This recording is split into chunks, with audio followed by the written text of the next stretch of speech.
You find that you used to hate that person. You didn't even take care of him, but because he's dead, now you put a big blanket for 500 rand. Or you should have gave me that 500 rand. Yeah. I buy the grocery, I buy whatever, you know. Hi guys, and welcome to this episode of Pop Culture. Welcome back. Thank you. Okay, so today we're going to be talking about something that's actually been not bothering us, but I think if you've been following us since 2015, 2016, we've spoken quite a lot about lack of preparation amongst young people. And I think specifically with this topic, it's around preparing for funerals and the passing of loved ones. Okay, you know what I can tell you now. You know, preparing funeral, it's not like when the baby is born. Because, you know, if you prepare for the baby, you know, for the nappies and the thing, and then funeral is just a natural thing that just comes out without, you know, we can be together here and the other end of it, during the day you just find that Gogo passed on. You know, that's God's plans. And then another thing, it's so stressing. Grieving is so stressing, especially when it comes to you, it faces you. Like myself, I told you about my beloved husband, and then Uchonile, 2013, and it was so hard for me. At the point that, you know, with our culture, you have to, if somebody passed on, you must have some arrangement. You have to tell the family, and with our culture, you know, they have to come and grieve. Okay. Yeah. And then being Mebeza Ekaya, you have to see that you prepare some things. But being a Chief Mourner, Tina, to say we don't have to run around. So you have some of them, they were not working. They would come and support me, mourn with me, and then while I was there at home, I have to delegate. And you know, delegating, you know, financial stress again.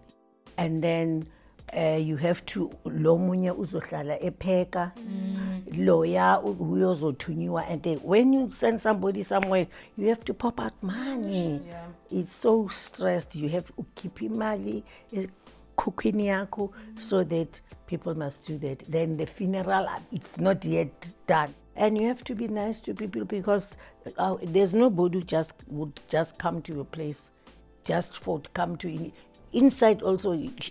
Inside her heart is coming to grieve with you. And then you can't chase people away.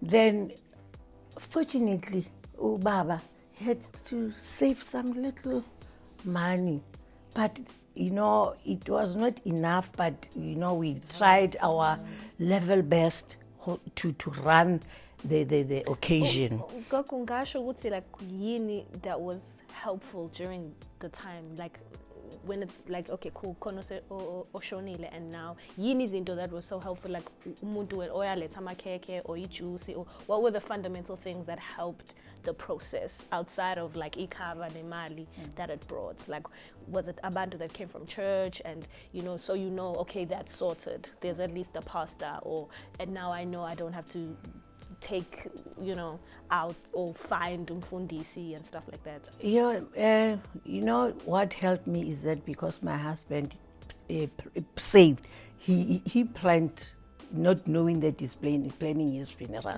So that thing helped us a lot. And then we had a little bit of money that we have saved aside. So then after that, we take the funeral money and the money we have saved, make a joint, then everything went smooth for me. Though, as I told you, that it was a stress because I have to feed people. You find that maybe there are 15 in the house, expect the accommodation, you know, there's such things, you know.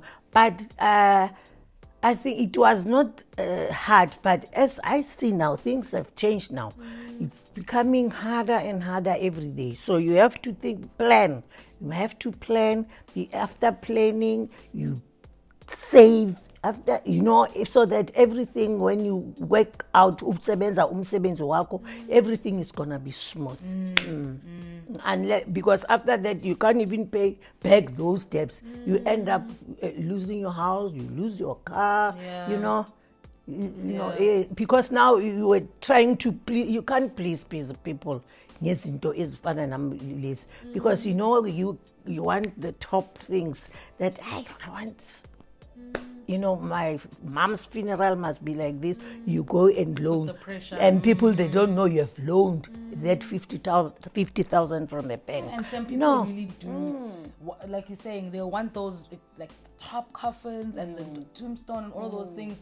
And I think it's because there's, you know, for me, I think a lot of things that you watch on TV and all over the place will always talk about the importance of the perfect send-off, you know. And I think people carry that perfect send-off and then they take on the burden of wanting it to be grand because they want to make sure I'm doing the best thing for umama okanye utata okanye auntie. And then people can advise you, but they won't even help you.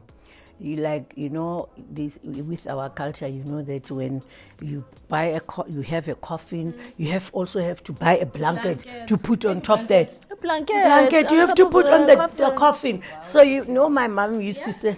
My mom used to say that. No, because I've been to funerals where I'm trying to think, have I seen like blanket or was it I think it's because I've seen like the people who sometimes put flowers on the coffin. No, the flowers, okay. A blanket, a nice mink, you know, beautiful one. So my mother and even my husband said, you know what, I don't want a blanket on my coffin because why should you put the blanket?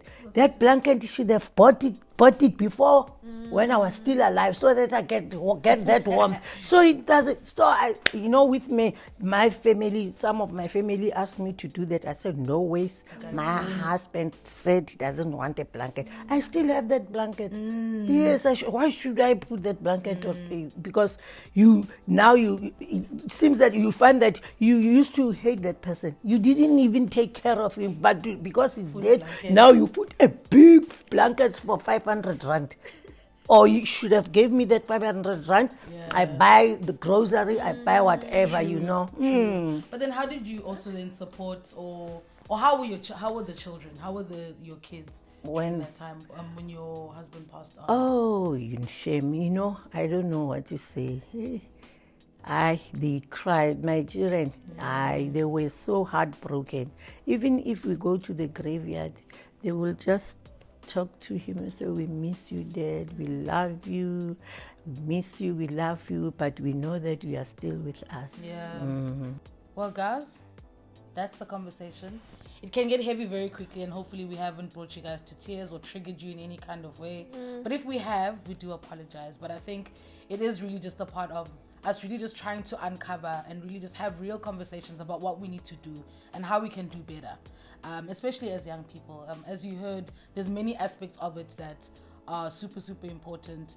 But ultimately, I think let's just have the conversation. So leave the comments down below and let us know what have you found has been really, really helpful in preparing and in helping either your friends or your family in preparing for funerals. Just give us the tips and the tricks, because obviously we want to be able to share the information on all of our other platforms. But yeah, like we said, please keep engaging into the fundamentals. Like, watch, comment, share, and subscribe. But this time the priority is to comment. You know what I mean? I'm switching it up then. Okay. Thank you guys so much for watching. Bye. This thing is it kala ngothando. Yeah. You have to uthande. Then after you thande, you must show the people the love you have. Yeah. You are